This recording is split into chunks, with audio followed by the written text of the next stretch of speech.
ইসলাম, গ্রাম পশ্চিম Rampur, post Khidirpur, union Khidirpur, থানা মনোহরদী।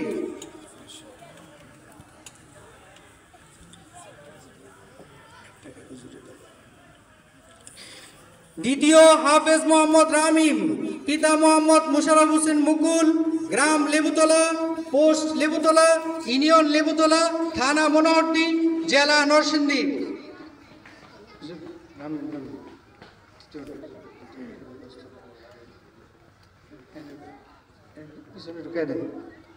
তৃতীয় হাফেজ মোহাম্মদ রেজাউল করিম, পাগড়ি পড়াচ্ছেন হযরত মাওলানা মুফতি সাঈদ আহমদ শাহ হুজুর, গ্রাম ডুমুরমারা, পোস্ট খিদিরপুর, ইউনিয়ন খিদিরপুর, থানা মনোহরদী, জেলা নরসিংদী। চতুর্থ মোহাম্মদ শাহাদত, পিতা মোহাম্মদ বাবুল মিয়া, গ্রাম বাহাদিয়া, পোস্ট 11 সিন্দুর, ইউনিয়ন 11 সিন্দুর, থানা পাকুন্দিয়া, জেলা কিশোরগঞ্জ। পঞ্চম হাফেজ মোহাম্মদ ইমরান, পিতা মোহাম্মদ খলিল রহমান প্রধান, গ্রাম গাঙ্গুলকান্দি, পোস্ট লেবুতলা, ইউনিয়ন লেবুতলা, থানা মনোহরদী, জেলা নরসিংদী।